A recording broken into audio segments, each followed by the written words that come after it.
So hi everyone, my name is Miroslav Pavelek. I work as a project manager at the company Vacuum Labs, and today I'm going to talk about how to manage fintech projects. So what does it mean? At first, I will talk about what are the fintech projects, what is fintech, and what are the typical project constraints. And then I will a little bit talk about how we actually manage them and who does it. And the biggest part of the talk I will spend on talking about common challenges. So let's start with what do fintech project looks like. And at first, I want to talk about what is fintech. Here you can see some cool sentence, which basically means that fintech is basically technology which is used for the delivering financial services. And you know, this sounds really broad, and it can mean everything. So here you can see additional slide where I have, there are a lot of examples what actually is fintech. Because for many people, fintech is mainly banks. But fintech is not only banks, there are a lot of other, let's say, areas of fintech. For example, insurtech, which is focused on the insurance. Then there are many startups and companies focused on the payments, some neobanks, some loans, peer-to-peer payments, and a lot of other stuff. So that means that the fintech is really a huge ecosystem, and there are a lot of things to deal with. However, even when fintech projects are quite broad, and there are really a lot of challenges, still standard project constraints applies. By that I mean that, and now I will tell you a little bit of project management theory, that the quality of project is determined by three variables: scope, time, and the third one is cost. And all of these variables are connected. By that I mean that when you change the scope of the project, that means that it will have effect on the time or on the cost. And all projects in the IT deal with this. You probably know that projects usually have tight deadlines. There are always some budget issues, and the scope is always changing. And these constraints are really typical for all of the projects. And this is the reason why I won't talk about them anymore. And now I will jump to how we actually manage these projects. So at first, I will discuss how we manage them. And actually, as I said, as the fintech is quite broad, there are actually no hard rules how we actually manage them. That means that it's up to each project manager who leads the project, how he will actually make it happen. But usually, our Vacuum Labs culture is that we do most of the things agile, because we are used that things are simply changing, and we need to be adaptive. So there is quite strong agile culture in our company. However, in the project, we don't usually use Scrum, or not always, because it's also up to project manager to decide what agile methodology is best for the project. And as I said, for who actually manage them, it's project manager. And basically, at Vacuum Labs, project manager is someone who is responsible for everything. Whenever anything bad happens, he is responsible for it. And he usually serves as the bridge between the client and the development team. So when there are any issues, he's the one to blame, and he has to hear the feedback from the client. So this was a really brief introduction how we and who manages the project. And now I will jump into the common fintech challenges. For this presentation, I want to discuss three different common challenges. First one is compliance with government regulation. Second one is data protection. And third one is third-party integrations. And I didn't want this to sound too boring. So actually, for each of these challenge, I prepared one example, which is from the area of customer registration, because probably all of the fintechs, or most of them, have to deal with registration of clients. So let me jump into the first challenge, and that's the compliance with government regulation. As you are probably aware, finance is quite a regulated industry. That means there are a lot of regulations. And we as project managers, we don't like them. And there are many reasons for it. First reason is that they're usually quite broad. And it's hard to actually understand what they mean and what are the real outcomes. So usually the part of the project team must be some lawyer who can understand all of this magic stuff. Then these regulations are not universally applicable. Each market has different regulations. So even when you do something in Czech Republic, you don't know if you can do same stuff, same way in other countries. So it's another challenge. And we as project managers, we also hate changes and regulation change. So we don't like, so this is the reason why we usually don't like them. And now I will jump to the particular example. This is quite semi-real. Like most of the projects in fintech probably deal with this. So I will talk about customer registration, and in particular, I will talk about QIC.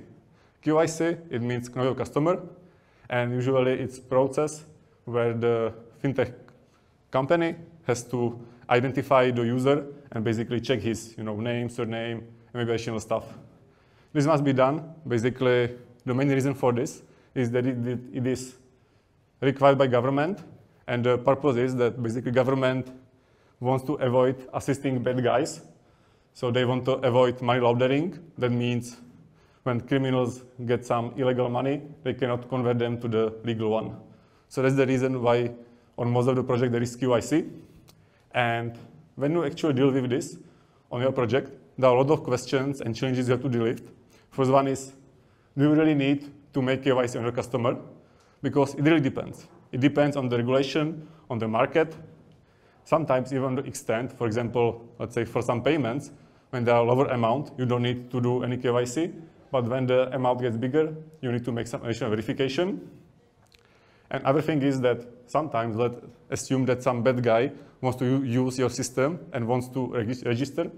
You have to, maybe sometimes you have to report this as suspicious activity to government. And basically governments, they are really big corporates, so sometimes it's really challenging to actually make any work with them. And I have one more example, and this is really quite new. Like a few weeks ago, there was this European Parliament which passes new regulation, that there are some new regulation coming in QIC. And the thing is, no one knows what this will actually mean in the practice. This is just the first thing, and we will see how it will influence the crypto market.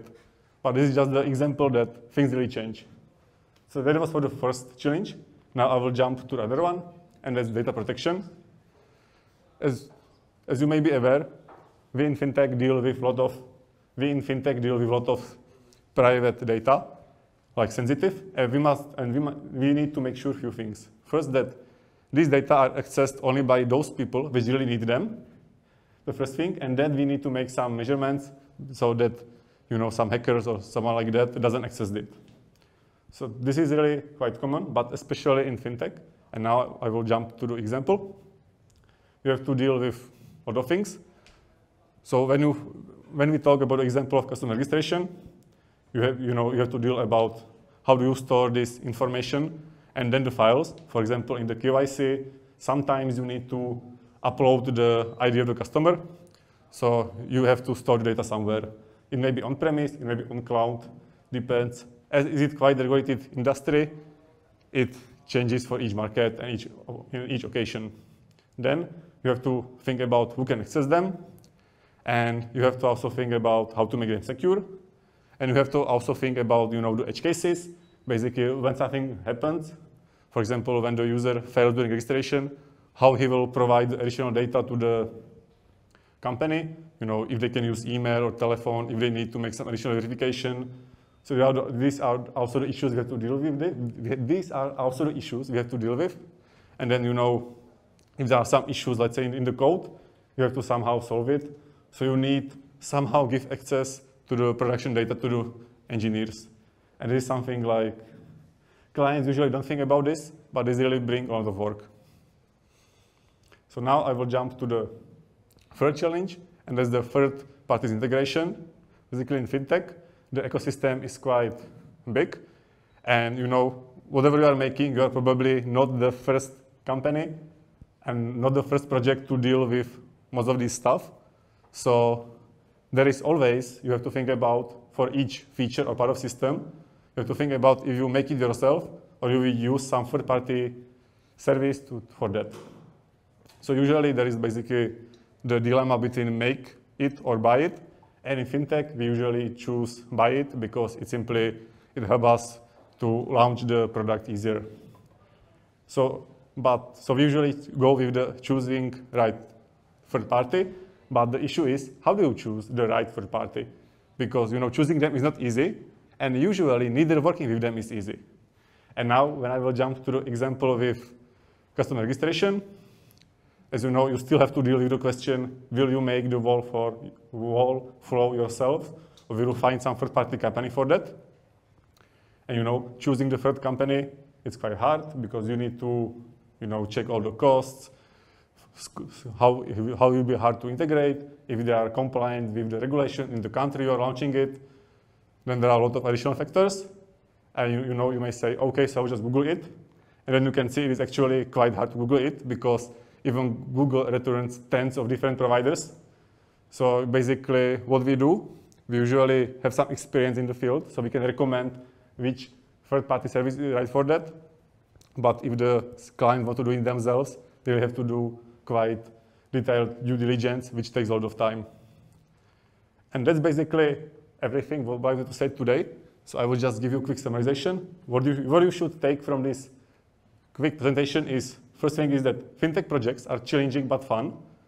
Each project is different, so you have to think about how to manage it. So that means that management must be tailored to the project needs, and then project managers are cool. And that's it.